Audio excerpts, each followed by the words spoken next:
things, and what I'd like to do is kind of,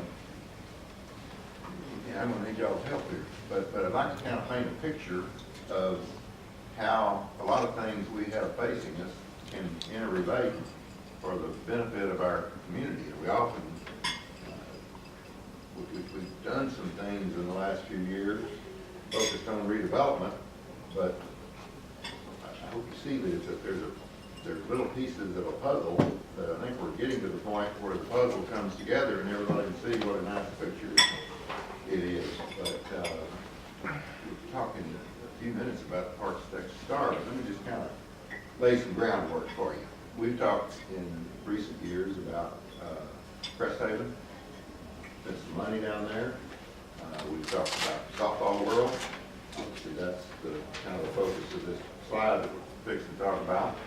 The opportunity that the current softball world presents, coupled with the golf driving range, the Cooper's golf driving range, not ours, and also how that works with Cresthaven. We've talked about opportunities along 157. There's opportunities, I think we all recognize that the Euless Council needs some work, needs a lot of work. Obviously, we made the announcement recently of that one store coming in there. We've talked about opportunities on the east side of 157.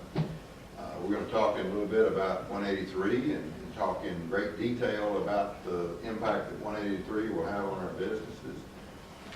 We've talked about needs in South Euless in general, the decline of some of our neighborhoods, the need for some redevelopment. We've talked about the improvements along Highway 10.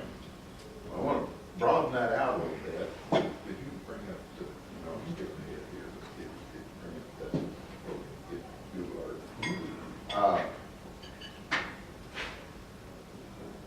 As we've talked to developers over the last 2 or 3 years about 157, and we've told you repeatedly, where people said there's nothing you can do south of 183, just don't even bother talking to us. As we look for developers to assist us on the east side of 157, south of 183, we had a hard time getting anybody to talk to us. We now have 3 developers that are interested in doing something down there. And there are 3 really good quality developers.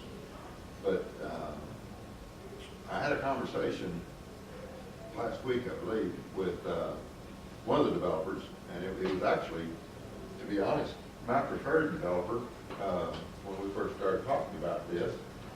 But that's Bob Kimball, who is the and he called me last week and wanted to sit down and visit for a while. I went and talked with him, and I wish everybody could get to know him. He is a wonderful, wonderful man. But we talked about big picture, and that Meridian property down there, you're all familiar with where it is, that there was a number of efforts made to develop that property. It's swampland, basically, and there's been a number of efforts made to do that. Nobody could get it financed. Nobody could get it going. Well, they've now got it going. And if you've not been down there, I would really encourage you to go down there and see what's going on. It is amazing, and to think that it's right across the street from a landfill is even more amazing. As I talked to them, I said, Bob, how do you do that? That property has grown from a 8-digit value now to a 7-digit value in just a few years. Pretty amazing. I'm sorry, a 9-digit value. Yes. I was less impressed with 7 digits. Yeah, a 9-digit value. I was just wondering how are you going to turn that around and make that really good. It has had exponential growth. Well, and as we talked, he told me a story that I really found pretty unbelievable. The more I reflected on it and our conversation, the more I realized how much application it had to us. He said that the key to that Viridian development, which is financed by a Boston company, is Cowboy Stadium. And I said, that doesn't make any sense to me at all. There's probably not a single Cowboy player out there, or there's probably a few Cowboy fans, but tell me how. He said, well, what it came down to, he said the equity community in the United States is really a pretty small community. And when they see projects that fail and fail and fail, you can't get anybody across the country to talk to them. That's what you have down there. It said this one company out of Boston, the city of Arlington caught their attention with the commitment that the city of Arlington made towards quality development, not only in that stadium, but around the stadium, as well as the Jones family commitment. That they didn't just build a stadium, they built a showplace and what it's done for that area of Arlington. And he said that, believe it or not, that was the key to them financing Viridian. So Viridian is kicked off, and it's getting a toehold out there. I mean, there's bukus of houses out there. Of particular note that will be brought in just a minute, HEB ISD is building an elementary school down there. They'll be very proud. They're paying cash for it, by the way, if you don't know that. It is an open enrollment school. Anybody can go to it. You have to pay tuition, I think, if you don't live in the district, but anybody in HEB ISD can go to it. That's a key point I'm going to bring in a minute. And it will be a language-focused school. They're going to teach Mandarin Chinese, Arabic, Hindi. It is going to be quite a school. But because of what's going on at Viridian, local investors began to pay attention. They wanted in on what's going on in North Arlington. So he rolled the clock forward about 2 years, and he is now working with the city of Arlington on the redevelopment of the area north of Interstate 30, west of Collins. There's 3 apartment complexes, you probably read about it in the paper here lately, that he has bought. Arlington is helping him, they're tearing it down, and there's going to be a major redevelopment. And it's going to change the face of that area, along with what Viridian's done and what Cowboy Stadium's done. And what he said next was really, I think, is what we need to pay attention to. He said, Viridian is multi-years. I mean, it's not built. This redevelopment deal he's doing is multi-years, but the groundwork is laid. He said, I'm ready to come talk to you all about Euless. Well, as you're well aware, we've got other developers now that have stepped in. But the application, I think, is what he is thinking is this. There is a corridor there along 157 that from basically Division Street north, I think there's a corridor that can go all the way up to Airport Freeway, and really beyond. You could go all the way up to Glade Parks. And he said it is not small projects that get things done, it's the big projects. The Cowboy Stadium creates momentum. Viridian, huge, creates momentum. What they're doing west of Collins is pretty big. It creates greater momentum, and that synergy grows. And I think if you start looking at South Euless and the 157 corridor, that we can look in that in the same way. That market of North Arlington spills over into Euless. The interest that we're getting from developers that we've talked about at 157 and Airport Freeway, they are looking at that North Arlington market. They are looking at Viridian and what the income that will bring. The other thing is, and I can be a perfect example of that from my own family. We lived for 30 some odd years in our house down South Euless. My son and his daughter now live in that, and not his daughter, Right. his wife and their daughters live down there. And, you know, they've had thoughts that, you know, as the children, my grandchildren, become older, school age, that they may need to move. Well, you think about what Viridian Elementary School does. That's within driving distance.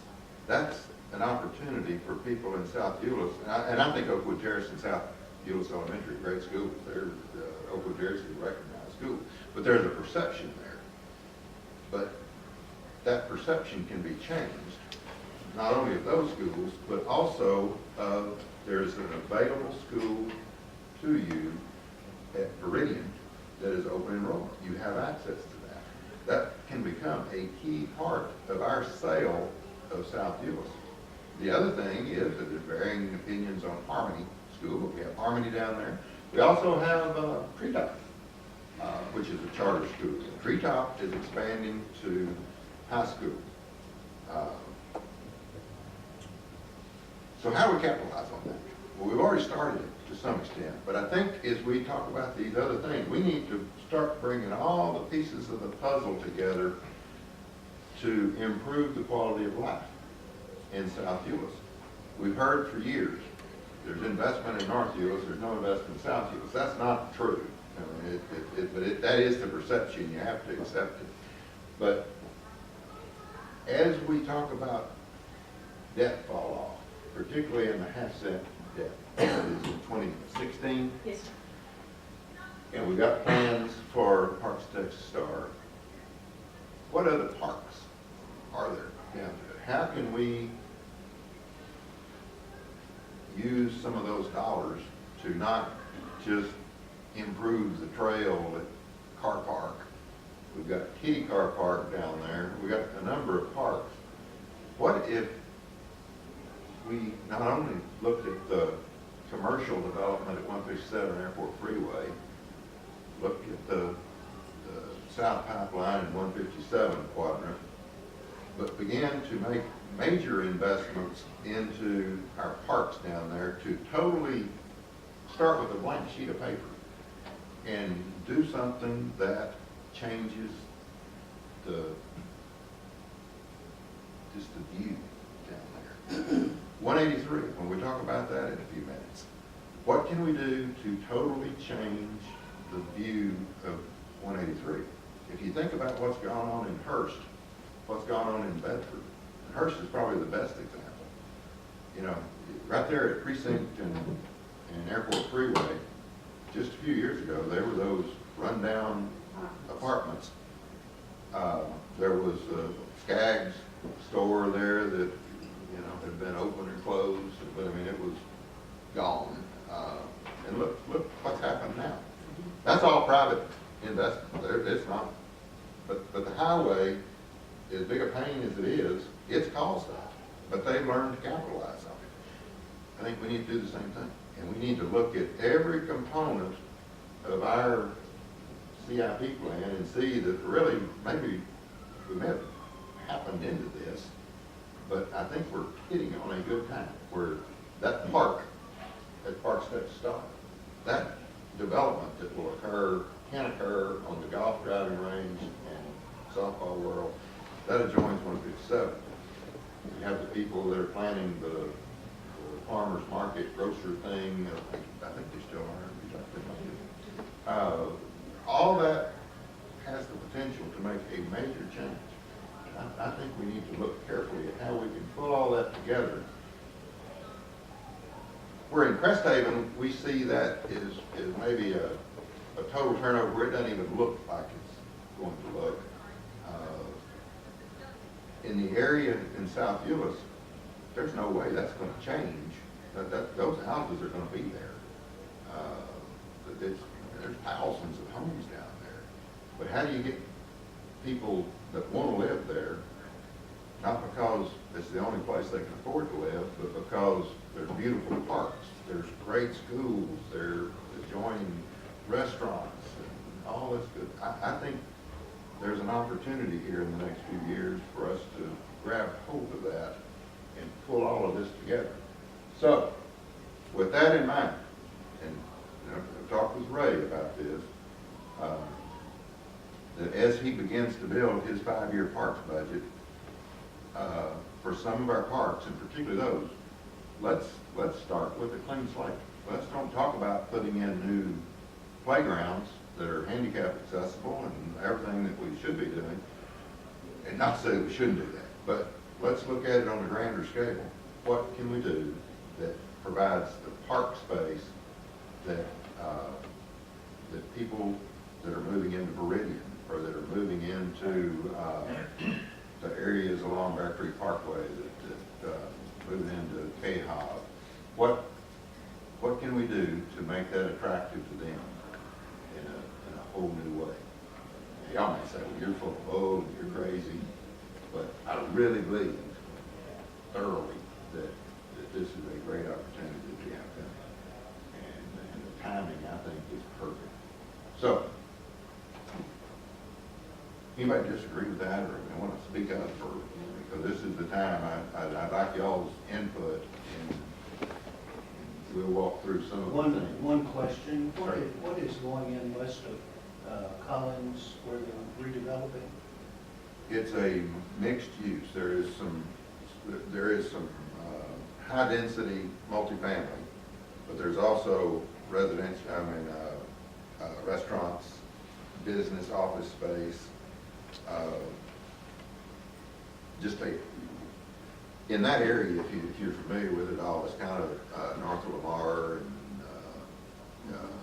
east of Cooper. There's just kind of a sea of apartments, and you've got that golf course in there too. But there's a sea of apartments. It's kind of like what we've got at Southern Romney and some of our others down here. They are 1950, 1960 era that have become run down, and it is a total makeover of something that's complementary to that the Viridian area and what you see all happening all along Collins now. And there's no doubt about it, the residential component of that is that there is a park that I think is an appropriate part to that. I don't know if that's what we hear, but that's some of what you'll see down there. And Gary, we have someone, Hal came in and said we need to do an overview of the streets. What if we had an outsider and a planner come in and plan that whole area? Because sometimes outside people can see something we don't see. We see it every day. And if we had a master plan that we could work on, maybe a 5-year budget, whatever, but a master plan to look at it, and we could tweak it afterwards. But at least have someone with a vision of what could happen to that area. That's a great idea. We met Wednesday with a fellow named, you set it up great, Mayor. We met Wednesday with a fellow named Greg Last. And Greg was his background is in planning. He was the Economic Development Director at the City of South Lake for 20 years. He's recently left and he's on his own now. And we've talked with him about, we're not hiring him full-time, but using his services. If you're familiar with what used to be in South Lake, there's a lot of similarities, even though it doesn't seem like it, but there really is. Where I can't remember the name of the area, but where the Coles and Yeah. whatever that shopping center is. That's like That was Gateway Plaza? Gateway Plaza, yeah. That was some older homes. Yeah. And so he's got experience in all of this, and he knows. He's kind of like you got with Steve Bowden in Hearst, where he came from Simon. He knows that stuff like the back of his hand. So we've asked him to assist us some on this. His initial focus will be on 183, and we'll show that in just a few minutes of the details of that. But you're exactly right. It is. I think it does take. I intend to continue my relationship with Bob Kimball, because he has an absolute vision for that corridor. Key part of his vision is the elimination of some of the nasty uses. That's what I was just gonna ask you, how much that is gonna impact this whole thing. That is critical to him. That's like a blood clot in the middle of the whole. Well, there's a landmark down there that everybody But, knows. but what, I mean, he will tell you that the key to that is not, at one time he thought he could go march on those and they just go away. He come to realize, key is money. If you get successful development south of it and successful development north of it, You squeeze them out. you squeeze it out, and money, There's a lot to lots do. of money, actually sends them somewhere else because they're money oriented, just like any other business person. So that's his plan. But without a doubt, that's a good example of so let's talk about some of the individual things. But as we talk about them, just remember what, in my mind, needs to be some of our effort. Let's talk about the Parks Texas stuff. The thing is, right now, everybody pulls out of Meridian and takes a left, because that's where all the services are. And they're not, and those with elementary age school kids are gonna be able to stay right within their community. But at some point, when those elementary school kids meet the next schools, they're gonna have to turn right. And we have to give them reasons to spend time after they turn right and different attractions to get them all the way out there. Okay, you stop and think, as much as Arlington has in that northern corridor, there's a Tom Thumb store there at Green Oaks and College. But that's There's it. not a whole, I mean, there's restaurants down there, but it's, there's a Sam's Club at East Chase, there's, but, yeah, but that's, and they're gonna be turning right to go to Trinity and to go to the junior high. Right. And, there will ultimately be a new junior high, but, which will be in the southern part of the district. And, which is another selling point to our South Euless. So I think the key is to make those, a good example is my house down there where I lived and where my son and daughter-in-law live now. It's a nicer house than what I live in right now, quite honestly. There's great homes down Oh, there. yes. There's great possibilities. But we just need to capitalize. It's just not like the image that Euless was a long time ago. Do you know what the population of Meridian will be when it's built out? Supposed to be I've heard, I don't, 3,000 houses. there's 3,000 houses, there's some townhomes, there is some, I've heard it, but I couldn't tell you what it is right now. But it will be upwards of over 10,000 probably. And they're talking with hospitals, they've started their Clinics. amenity center down there, which goes far beyond what we normally think of as amenity. There's a club type thing that they're building in a peninsula. You can go out there right now and see it coming out of the ground. It's the yacht club. There's. We just don't have the water to go with it. The neat part about that is that there is a little bit of segregation on some of their largest homes, but for the most part, you've got, I mean, they don't have any $100,000 homes, but they got $200,000 homes right next door to 300 or 400. It's all mixed in together, and then there will be multi-million-dollar homes on the waterfront. You can go out there right now, and they've got signs up for half-acre lots, which units don't find half-acre lots, but they're half-acre water-facing lots, that there will be extremely expensive homes built. So the retail market is going to be significant. We just need to capitalize on it. Yeah, let's go back to that slide. The key part of this, for the quadrant west of 157, for us, is the Parks Tech Start. You're well aware we've had this on our long-term plan for several years, and the effort has been to get us to that call-off year of 2015. We're familiar with how we have envisioned the disposition of some property over there that would impact this. But in our budget this year, we had some planning dollars to begin the initial plan for that, and that's the addition of 4 softball fields. It's basically picking up Softball World and moving it to the southeast corner of that park. And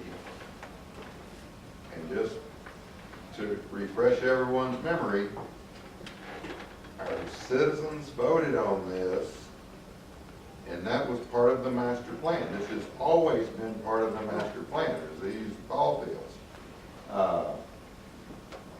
It provides the parking. There is an additional 60-90 field, which is the, where's that deal? Is it the green button? Yeah, that's the additional 60-90 field. The plan has been, now this does not go back to the beginning, but in more recent years, the plan has been that these would be built with artificial infields, artificial playing surface on the infields, natural grass on the outfields. What does that do for us? Well, it makes a world of difference in the quality of field. It makes a world of difference in the rainouts. Yes. Rainouts occur because of the infield. Now, obviously, if it's raining hard during a game, you're going to get a rain out one way or the other. But the other thing that it does is it makes all of these fields, they lend themselves to girls softball. So you can play any level of boys baseball, and it's the higher level of boys baseball that is taken off the most. The AAA, I think is what we call it. But what we've been missing is what I call the big time girls softball, the fast pitch softball, which is one of the faster growing parts of. Now, will Softball World also be all-weather infield? Softball World? Well, the new concept of softball. Yes, those would be. So all of those would be like the 60-90 all-weather field.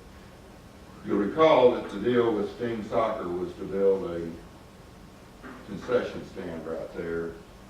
They have been hugely successful. They have not come through with the concession stand restroom facility yet. They still say they're going to do it.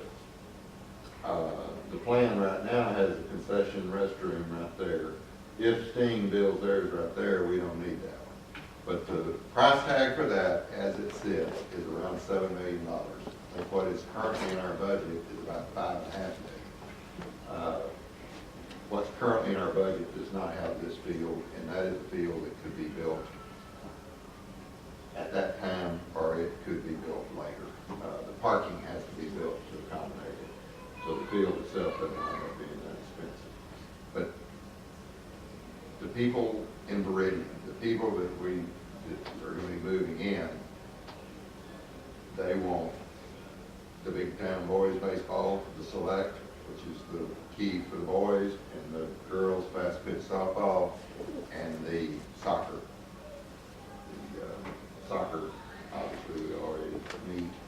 And as part of the relook at the park system, we would be looking at the possibility of converting West Park more to multi-purpose fields. Right now, they're kind of softball fields that are not that great to begin with, but convert them to multi-purpose to be used for baseball or softball or soccer.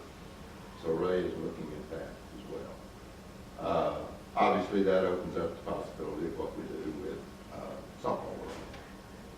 Sure.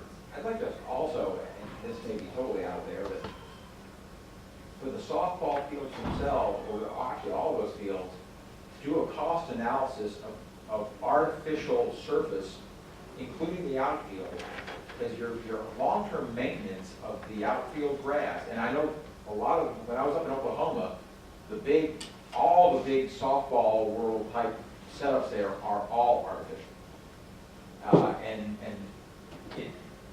It's been a long time since I played league softball, but it's very, very popular with the leagues. If you can play on the full artificial all the time. And of course, then you have your weather issues other than, like I said, lightning or torrential rain at the time just goes away. But I don't know what you'd have to deal with. The cost of analysis would be over an X amount of year time between the maintenance of of grass. I think we need more, because I've only been to softball a couple times when the police had their team out there. And, I mean, got one person inside, 3 people in line in front of you, it took an inning and a half to get a hot dog. Yeah. You know, it's, Gary, what kind of improvements would we have to make in South Pipeline? None's required. I think ultimately, whatever goes on the north side, there will probably be some improvements. You know, we've had, primarily Barker, had some harebrained ideas about even the possibility of closing South Pipeline. That gets pretty harebrained. Closing? Closing. Well, that's Parker. Not the whole thing. Not the whole thing, but, to incorporate those two sides. But that's, just to remind you, you know, up here is Quick Trip, but you've got all of that 157, that sheet metal workers union, it's probably not going anywhere. I mean, obviously there's a price at which they would go, but, it's not likely to go anywhere, but that, how many acres is that? 15. How many acres is that? Is that whole thing with With bonus, bonus, is like 32. 32, 34 acres, so. And then you've got all of this that, is still, we believe will ultimately go with the softball world and, golf driving range. So, that has been and that remains the plan. And there, actually, we've been told just in the last couple of weeks that there will probably be a plan brought forth here pretty quickly. I don't know if it's going to be one that we like to utilize all of that as well as a lot of this. Now, anybody that comes in here, Cresthaven Park will be a long shot, and well, not a long shot, but a long view time, because that will take a lot of time to occur. Does Andy own all that property to the west of his property? Really, all of the usable property, he owns right there, but there's a drainage facility there. It's, for most of the usable property. And of course, we have access right through there to Highway 10. And I don't know that there's,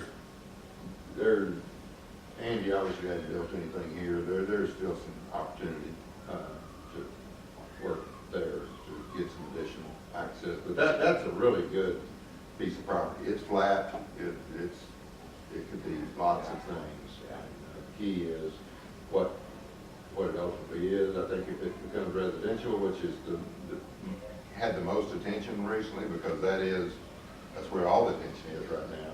But in any of those scenarios, I think we reserve the 200 feet, something like that, of frontage along 157 for buffer for commercial. This farmer's market thing you were talking about, is it on the corner across? Yes, we and that, I think that is they thought it was a good concept to begin with, but I think when you take what I've been talking about North Arlington, and that's even more attractive. You're saying farmer's market, no, I mean, No, that's. well. as a temporary thing, that's fine. No, but remember what we talked with you about. You can't think of it as a truck farm. It is a grocery, it is a small grocery store with fresh produce, and, I mean, it is, farmer's market doesn't do it justice. So. Think Sprouts. Think Sprouts with a Very restaurant. upscale. Yeah, well, but some outside sales, it is, I didn't think much about it when I first heard about it, but the more I've seen it. Is there an example we can actually see that prototype that's out there Where somewhere? would be the closest? Is there one that exists now? No. Oh, okay. They have a business now, but it's vastly different than what they're planning. But it's, I don't know what the proper term is. I'd call it yuppie. It's, I think it appeals to, it's nearly the European style where you stop by there and get your fresh vegetables every day on your way home from work to go. It's, I think of the one that's across from Ridgemar Mall down Fort Worth, and it's got a couple of little restaurant things in there, and there's a bunch of tents, and it's very popular. I envision this as a small-scale type place in Seattle. I think that's a good, Yeah. good, I think that's a good comparable. That Yeah, probably. yeah, yeah. Or Granville Island in Vancouver. I can see that, but, yeah. Well, I mean, obviously, y'all will have full discretion on that, but that's just, I think it. I think he beats horses. Sir? And it'd be horses. San Bonnie will just be selling one. And it's a grand plan by these folks, so we'll see whether it even happens, but I mean, you know, there's obviously some things that would probably produce more per square foot, but, I think it could be a nice attraction down there. Is there any interest in that Nashville place across the street? We know. Such a huge, ugly looking facility sitting there. Not that we know. Little facilities down there. Yeah, it's a city. So go up there on Highway 10, Chris, to, Car Park.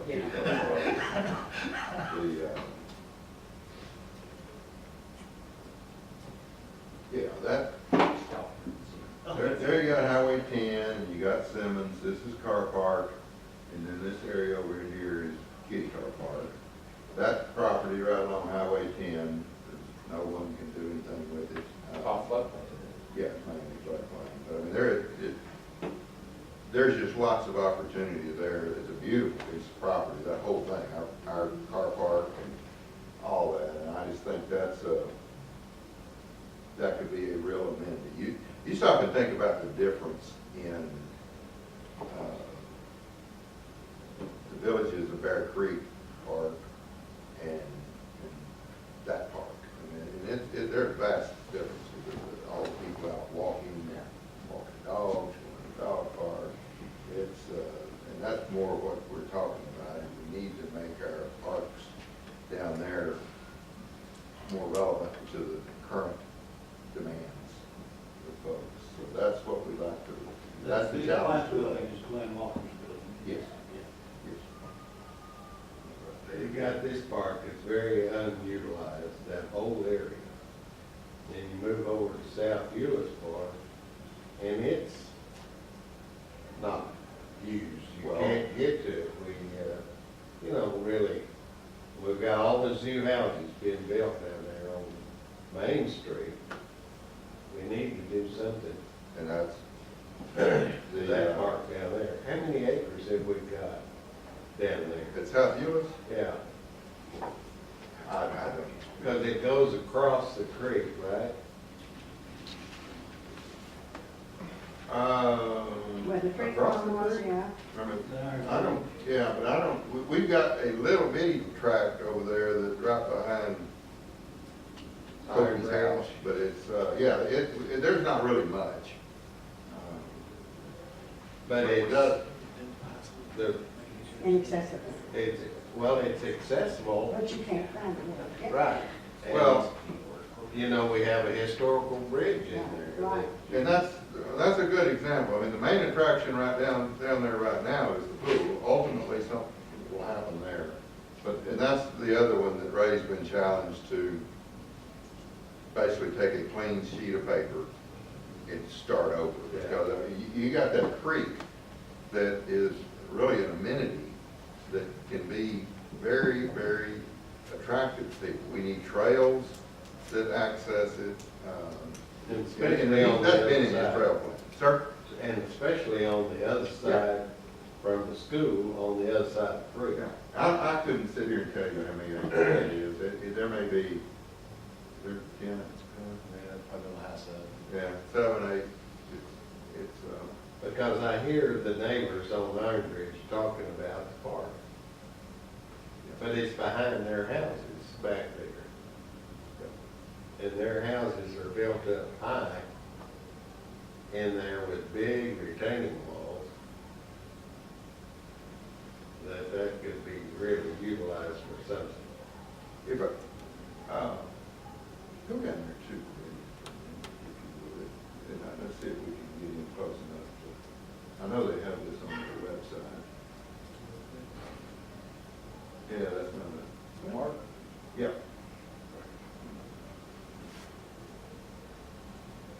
that their parkland down there? Well, that's, you know. That's that one we went to with the little fish pond. Bocce ball, gazebo. It's one, it's not their only one, it's one of their little pocket parks. This is kind of an example of what they're doing down there. There's homes that front all along here, but and it's really pretty simple, but I think it's indicative of what people like. It's, some of the thought that's gone into this. This thing is fenced.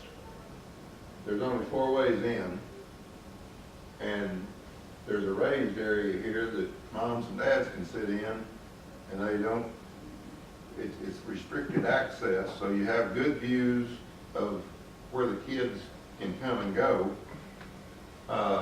There's a water feature, there's playgrounds, but the neat part of it is, this area right here is open, and there's little berms along here, and it's not very much space, but they designed that to have little bitty kids soccer games or t-ball where you don't need I'm talking 3-year-olds, 4-year-olds, and the moms and dads, you didn't provide seating, you set your lawn chairs up on that berm, and it's just terribly neat.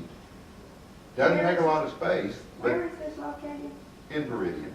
Oh, okay. You're gonna get tired of hearing about them, but Yeah. I think just the thought that goes into that, you can actually see better back here. But I took Ray down there to show him that's a seating area where moms and dads can sit, and you can see the axes of where the entrances are, but it's not like it's just wide open. And it's totally designed where they can watch their kids. And that's also the space where they can have the Easter egg hunt. Easter egg, And they yeah. can have the concert, and they can have the It's- garden square, and they can have all that kind of stuff. It's that sense of The sense of community. community. Yeah, as opposed to just big open space, and with the playground stuck somewhere. Is that for the bocce ball That's- court? That's Well, that's a lot of fun. So that's neat too, because that's part of that multi-generational. Yeah. Neato. So, and I'm not suggesting that that's what we need. I'm just lifting that up as one that there was great thought was put into that multi-generational and the community, the sense of community that they have built now. So, okay, let's go to, let's see how we're doing here. Are they gonna maintain the Riverside Golf Course? Because they own That it. is, they own it, and several people have asked me, and I've told them, in case you don't know, that there was originally a plan to punch Main Street through the Ballpark Way. That is no longer a plan because of the reason. Okay, let's go go back to that park slide for just a minute. I want to call your attention to this, and then if we will talk further about it later. But in this drawing, there is a Encore power line that you're familiar with that runs the full distance there. It separates our property from the Manheim auction. And so there's restrictions on what we can do. We can go parking in there. But this park has been set to the north a little bit because of that easement. And it is kind of crowding the property line up here. And just call your attention to that. You'll see this again.